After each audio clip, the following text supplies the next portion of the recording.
Il y a un moment, et peut-être que c'est exactement là où tu en es en ce moment même, où quelque chose en toi se réveille. Pas doucement, pas avec un message propre, bien formulé, bien emballé. Non, avec une douleur, avec une question qui ne te lâche plus, avec ce sentiment étrange que tu n'es plus à ta place là où tu es, et que tu ne l'as peut-être jamais vraiment été. Et ce sentiment-là, tout le monde autour de toi essaie de te convaincre de l'ignorer. Ils t'ont dit, arrête de te prendre la tête. Ils t'ont dit, tout le monde ressent ça. Ils t'ont dit, c'est juste une phase. Mais toi, tu sais que ce n'est pas une phase. Tu sais, quelque part dans ta poitrine, dans tes os, dans cette partie de toi que tu n'arrives même pas encore à nommer, tu sais que quelque chose de plus grand t'appelle. Et si je te disais que Dieu, en ce moment précis, est littéralement stupéfait par toi, pas déçu, pas en train de t'attendre avec une liste de tes erreurs. Stop fait. Parce que tu es revenu. Parce que tu as rallumé quelque chose qu'on t'avait dit d'éteindre. Parce que tu as réactivé sans même t'en rendre compte, un plan qui existait pour toi avant même que tu naisses. Bienvenue. Si tu regardes cette vidéo, ce n'est pas un hasard. Ce n'est jamais un hasard. Tu es exactement là où tu devais être, au moment exact où tu devais y être. Cette vidéo a été créée pour celles et ceux qui se sentent différents. Pour ceux qui ont l'impression d'être à part, incompris par leur famille, incompris par leurs amis, incompris même parfois par les gens qui partagent leur foi. Pour ceux qui ont une fin de Dieu qui ne ressemble à rien de ce qu'on leur a montré dans une église, dans un temple, dans une mosquée ou dans un livre. Une fin brute. Une fin réelle. Une fin qui te consume et qui t'élève en même temps. Si c'est toi, tu es au bon endroit. Avant qu'on aille plus loin, abonne-toi maintenant. Parce que ce que tu vas recevoir ici n'est pas du contenu ordinaire. C'est un espace de transformation. C'est un espace où Dieu parle à travers les mots, à travers les sons, à travers ce silence que tu vas ressentir entre les phrases. Abonne-toi, active la cloche et rejoins la famille des Chosen Ones. Et maintenant, avant de continuer, j'ai besoin que tu fasses quelque chose. Tape « Je reçois » dans les commentaires. Maintenant, pas après la vidéo. Maintenant, parce que ces deux mots vont t'ouvrir quelque chose dans le spirituel. Ces deux mots vont signaler au ciel que tu es prêt. Prêt à recevoir ce que Dieu a préparé pour toi. Prêt à entendre la vérité sur qui tu es vraiment. Tape « Je reçois » et regardons ça ensemble. Laisse-moi te poser une question. Et je veux que tu y répondes honnêtement, pas pour moi, mais pour toi. Combien de fois as-tu douté de toi-même? Combien de fois as-tu regardé ta propre vie et tu t'es dit « Pourquoi je suis comme ça? Pourquoi je ne peux pas juste être normal? Pourquoi tout le monde semble trouver sa place facilement, et moi je me sens toujours décalé, toujours en dehors, toujours différent? » Combien de fois? Je vais te dire quelque chose que personne ne t'a dit clairement, avec cette force-là. Ce n'est pas un défaut. Ce n'est pas un bug dans ton système. Ce n'est pas le signe que quelque chose ne va pas chez toi. C'est le signe que quelque chose de très, très particulier se passe dans ta vie. Les personnes ordinaires ne ressentent pas ça. Les personnes qui vivent dans la surface des choses ne ressentent pas ça. Ce sentiment de décalage, cette impression permanente que tu n'appartiens pas tout à fait à ce monde tel qu'il est, ce n'est pas de la folie. C'est de la vocation. C'est Dieu qui a mis en toi quelque chose qui ne peut pas se satisfaire du banal. Quelque chose qui refuse de s'endormir. Quelque chose qui, même quand tout allait mal, même quand tu avais tout essayé, même quand tu t'étais dit « j'abandonne », quelque chose en toi continuait à chercher. Continuait à frapper à une porte que tu n'arrivais même pas à voir. Tu sais pourquoi tu es différent? Parce que tu as été séparé. Dans le sens biblique du terme. Séparé ne veut pas dire rejeté. Séparé veut dire mis à part pour un usage particulier, pour une mission particulière, pour une vie qui dépasse ce que l'œil humain peut voir. Abraham a été séparé de sa famille. Joseph a été séparé de ses frères. Moïse a été séparé du palais de Pharaon. David a été séparé des autres bergers. Et à chaque fois, la séparation n'était pas la punition. La séparation était la préparation. Si tu te sens à part en ce moment, si tu te sens seul, incompris, en dehors du groupe, entends ceci. Tu n'es pas rejeté. Tu es en préparation. Et Dieu est en train de te tailler, de te former, de te polir, précisément parce qu'il sait ce qu'il va mettre entre tes mains. Tape « séparé » pour régner dans les commentaires. Dis-le. Parce que cette déclaration, ces trois mots, vont commencer à recabler quelque chose dans ta façon de te voir toi-même. Tu n'es pas faux. Tu es choice. Et la différence entre ces deux réalités va changer tout ce qui suit. Il y a quelque chose dont personne ne parle dans les cercles spirituels. Quelque chose qu'on évite parce que c'est trop douloureux, trop difficile à expliquer, trop risqué de dire tout haut. Et pourtant c'est l'une des expériences les plus universelles parmi ceux qui sont appelés. C'est le silence de Dieu.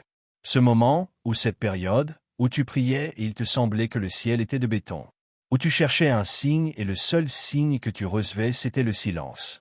Où tu lisais les Écritures, où tu jeûnais, où tu te mettais à genoux et tu sentais rien. Ou pire que rien. Tu sentais l'absence.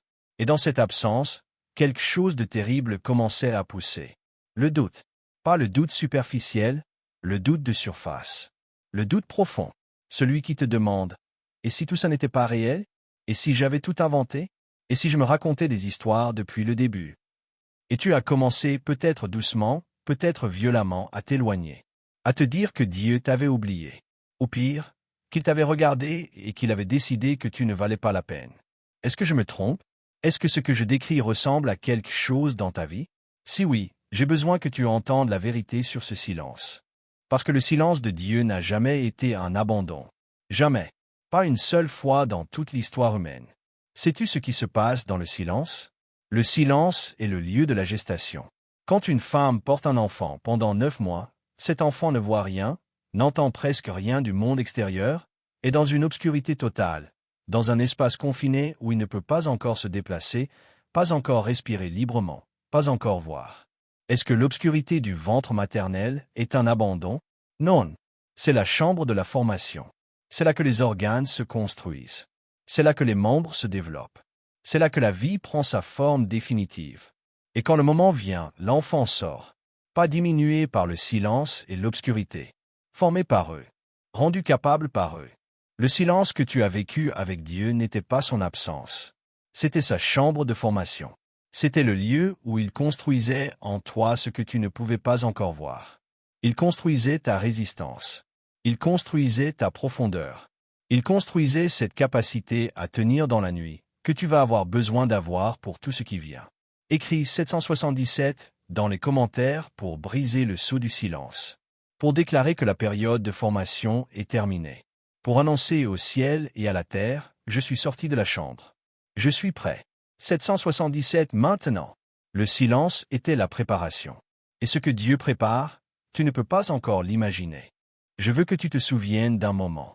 Un moment spécifique dans ta vie. Le moment où tu as touché le fond. Tu sais de quel moment je parle. Il n'y en a pas besoin de chercher longtemps, il est là, quelque part dans ta mémoire, probablement pas très loin de la surface. Ce moment où tout s'est effondré.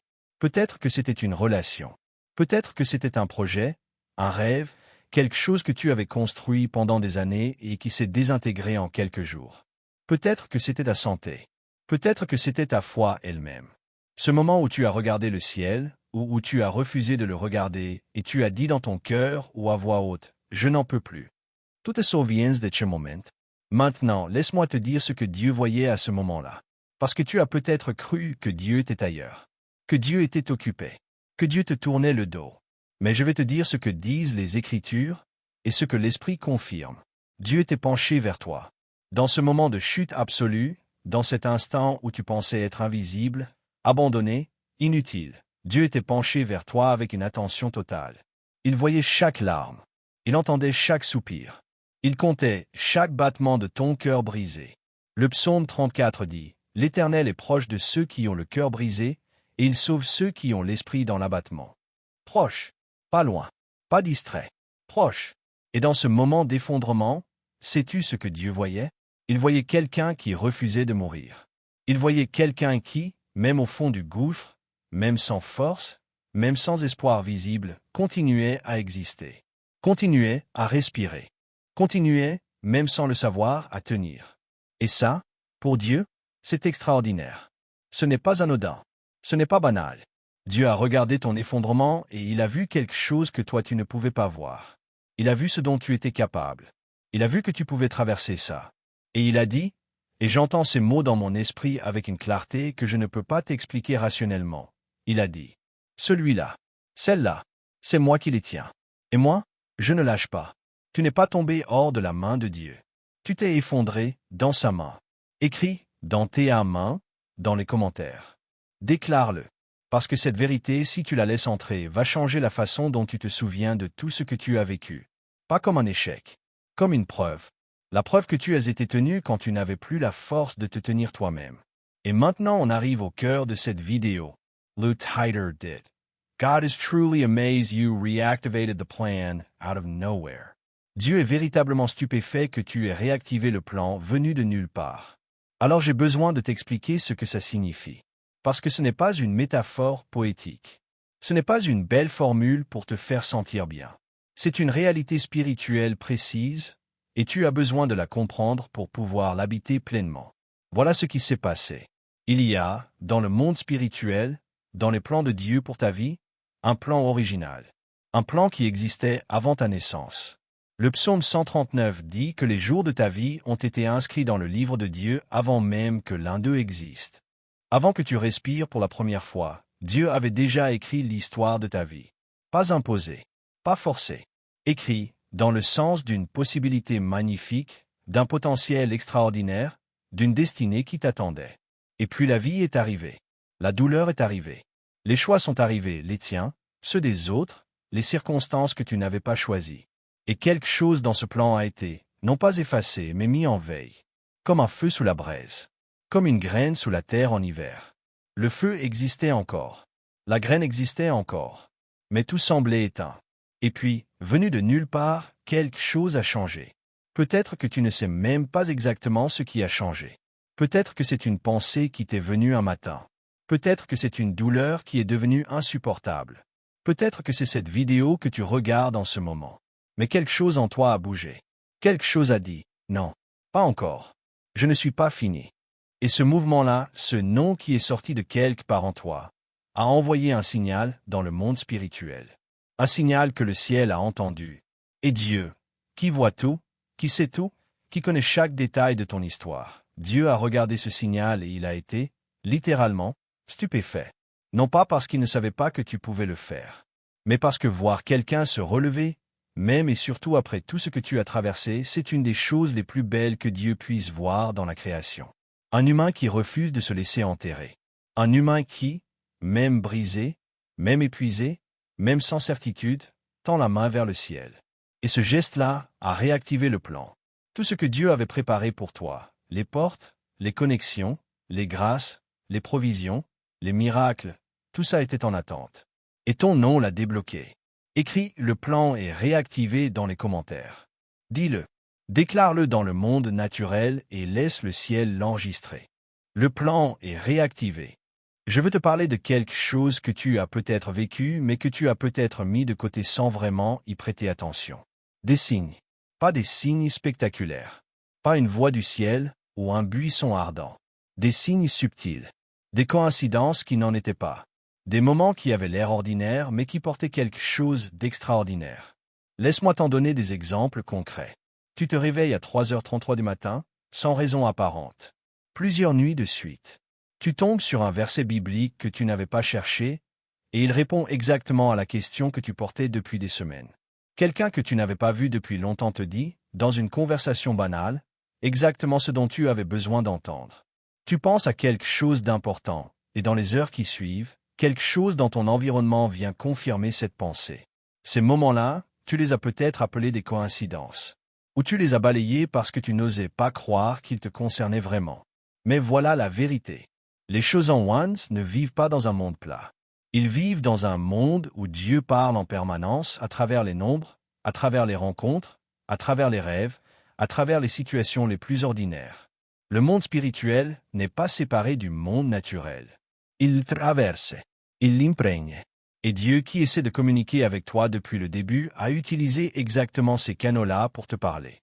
Il n'avait pas arrêté de parler. Tu n'avais pas encore appris à écouter de cette façon-là. Mais maintenant tu apprends.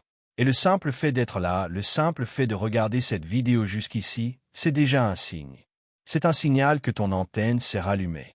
Écris MON antenne est allumée dans les commentaires. Parce que décider de voir les signes, c'est déjà commencer à les recevoir. Il faut qu'on parle de quelque chose d'important. Quelque chose que les gens évitent souvent parce que ça dérange, parce que ça semble trop sombre, parce que certains pensent que ça va faire peur. Mais moi je pense que la vérité libère. Même quand elle est inconfortable. même quand elles demandent du courage pour être entendues. Alors voilà la vérité. Tout ce que tu as traversé n'était pas un accident. L'opposition que tu as rencontrée dans ta vie, et je ne parle pas seulement des difficultés normales de l'existence humaine, je parle de cette résistance spécifique que tu as peut-être sentie contre toi. Cette résistance avait un but. Parce que voilà comment fonctionne le monde spirituel. Plus la mission est grande, plus l'opposition est intense. On n'envoie pas une armée entière pour détruire quelque chose d'insignifiant. On n'envoie pas une armée entière pour détruire quelqu'un qui ne représente aucune menace. Mais si quelqu'un porte en lui le potentiel de changer des vies, d'influencer des générations, d'être un canal de grâce et de lumière dans ce monde, alors cette personne-là attire une opposition à la mesure de sa destinée. Est-ce que tu as remarqué que les coups que tu as reçus dans ta vie semblaient parfois ciblés? Que les obstacles arrivaient précisément au moment où tu commençais à avancer? Que les voix du doute devenaient les plus fortes précisément quand tu étais sur le point de faire quelque chose d'important? Ce n'est pas de la paranoïa, c'est de la lucidité spirituelle. Mais voici ce que tu dois comprendre, et c'est crucial. Le combat ne prouve pas que tu vas perdre. Le combat prouve que tu as quelque chose qui vaut la peine d'être protégé. Chaque grande figure de l'histoire spirituelle a traversé un combat. Job a perdu tout ce qu'il avait pour recevoir le double. Joseph a été vendu, emprisonné, oublié pour devenir le sauveur d'une nation. Paul a été battu, naufragé, emprisonné, et il a écrit la moitié du Nouveau Testament depuis sa cellule. Le combat n'est pas la fin de l'histoire. Le combat est le passage obligé vers la suite. Et maintenant, toi qui regardes cette vidéo, toi qui as été dans le combat, qui en sortais peut-être encore, qui portes les cicatrices de tout ce que tu as traversé. Ces cicatrices sont des décorations, pas des hontés, des preuves que tu as tenues. Écris « Je suis un guerrier DE Lumière » dans les commentaires. Reçois cette identité. Parce qu'un guerrier ne court pas devant le combat. Un guerrier apprend à le traverser, et il en sort plus fort. Tu en sors plus fort. Et maintenant, voyons ce que Dieu prépare de l'autre côté. Je veux que tu te prépares à recevoir quelque chose. Ce que je vais partager maintenant, ce n'est pas une promesse que j'invente. Ce n'est pas une belle phrase destinée à te faire sentir bien pour les 5 prochaines minutes. C'est ancré dans le caractère immuable de Dieu. C'est ancré dans des siècles et des siècles de témoignages de personnes qui ont traversé exactement ce que tu traverses et qui ont vu ce que je vais te décrire se réaliser dans leur vie. Voilà ce que Dieu prépare pour toi. Premièrement, une clarté que tu n'as jamais eue. Tu sais cette confusion que tu as portée, cette impression de ne pas savoir exactement qui tu es, où tu vas, ce que tu es censé faire, cette confusion va commencer à se dissoudre. Pas en un jour, pas avec une seule révélation spectaculaire. Mais progressivement, comme le matin qui chasse la nuit, une clarté va entrer dans ta vie. Sur ta mission, sur ton identité, sur les prochains pas. Deuxièmement, des connexions divines. Des personnes vont entrer dans ta vie au bon moment, de la bonne façon qui n'aurait pas pu arriver avant. Parce que ces connexions-là nécessitaient que tu sois à ce niveau de maturité. Nécessitaient que tu aies traversé ce que tu as traversé. Les connexions divines ne sont pas des accidents, elles sont des rendez-vous. Troisièmement, une provision qui dépassera ta compréhension.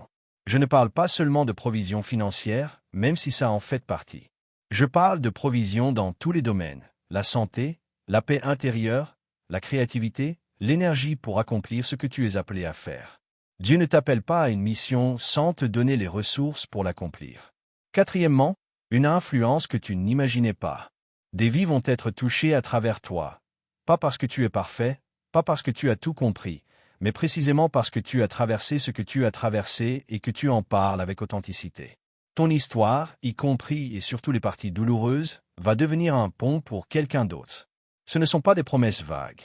Ce sont les patterns que Dieu répète à travers toute l'histoire de ceux qu'il choisit. Et tu es dans ce pattern. Écris « Je reçois tout » dans les commentaires. Ouvre les mains, dans le monde naturel et dans le monde spirituel. Ce qui vient pour toi est plus grand que ce que tu peux actuellement imaginer. Et tu n'as pas besoin de tout imaginer pour commencer à le recevoir. Tu as juste besoin de dire oui. Je reçois tout.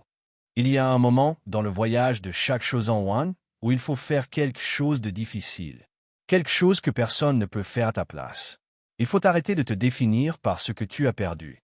Il faut arrêter de te définir par ce qu'on t'a dit que tu étais. Il faut arrêter de te définir par tes erreurs, par tes échecs, par tes saisons de doute. Et il faut commencer à te définir par ce que Dieu dit que tu es. Maintenant. Pas quand tu auras tout réglé. Pas quand tu seras prêt. Maintenant. Parce que l'identité ne vient pas après la transformation. L'identité précède la transformation. Tu ne deviens pas Chosen One quand tu as prouvé que tu l'étais. Tu réalises que tu l'as toujours été, et cette réalisation change tout ce qui suit. Alors laisse-moi te lire une déclaration.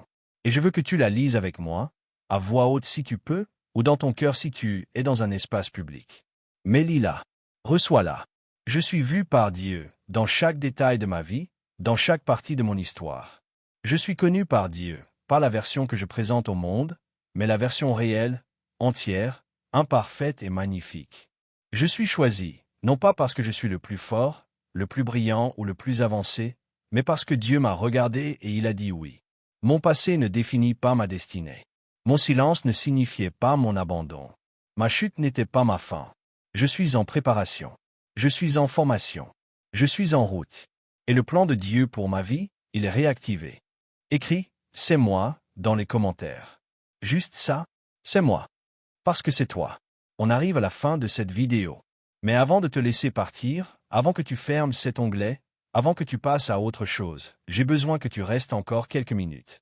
Parce que ce qu'on va faire maintenant, ensemble, dans cet espace, c'est peut-être la chose la plus importante de tout ce qu'on a partagé. On va prier. Ensemble. Toi là où tu es. Moi à travers ces mots. Et Dieu, qui est déjà là, qui a déjà tout vu, qui sait déjà exactement ce dont tu as besoin. Si tu peux, ferme les yeux une seconde. Pose une main sur ta poitrine. Respire. Et reçois ça. Père, je viens devant toi au nom de chaque personne qui regarde cette vidéo en ce moment. Chaque personne qui se sent à part, différente, incomprise. Chaque personne qui a douté de toi, d'elle-même, de l'avenir. Chaque personne qui a touché le fond et qui, malgré tout, a trouvé en elle la force de chercher encore. Je te demande, maintenant, de toucher chacun de ces cœurs. Avec une précision chirurgicale. Avec la tendresse d'un père qui connaît le nom de son enfant. Je te demande de briser chaque chaîne qui a retenu ces personnes. Chaque mensonge qu'elles ont cru sur elles-mêmes. Chaque blessure qui les a convaincues qu'elles n'étaient pas dignes. Chaque voix qui leur a dit qu'elles avaient raté leur chance, que c'était trop tard, qu'elles étaient trop abîmées. Brise ces chaînes maintenant, dans le nom qui est au-dessus de tout nom, et dans cet espace de liberté qui s'ouvre. Vers cette vision, vers cette clarté, vers la confirmation de l'identité que tu as mise en eux avant même leur naissance. Réactive le plan, accélère la saison, et que chaque personne qui est sortie de cette vidéo transformée devienne à son tour une source de transformation pour quelqu'un d'autre. Pour que la chaîne de grâce ne s'arrête pas ici. Pour qu'elle continue. Pour qu'elle s'amplifie. Amen. Écris Amen dans les commentaires. Si tu as reçu quelque chose aujourd'hui. Si quelque chose a bougé en toi. Si tu sors de cette vidéo différent de comment tu y es entré. Même légèrement, même d'un millimètre. Écris Amen. Et partage cette vidéo avec une personne, une seule, dont tu sais qu'elle en a besoin. Tu ne sais peut-être pas exactement pourquoi tu penses à elle. Tu n'as pas besoin de savoir. Envoie-la lui. Parce que parfois Dieu utilise les mains de quelqu'un d'autre pour livrer le message à quelqu'un d'autre. Et cette vidéo que tu vas partager, ça sera peut-être le déclic dont cette personne avait besoin. Abonne-toi si ce n'est pas encore fait. Active la cloche pour ne rien manquer de ce qui vient. Parce que ce qu'on construit ici, cette communauté de Chosen Ones, elle grandit. Elle s'approfondit. Et chaque vidéo qui vient sera un niveau de plus dans ce voyage. Tu n'as pas regardé cette vidéo par hasard. Tu sais maintenant que c'est vrai. Alors reste. Continue à avancer. Et souviens-toi. Tu es vu. Tu es connu. Tu es choisi. À très bientôt.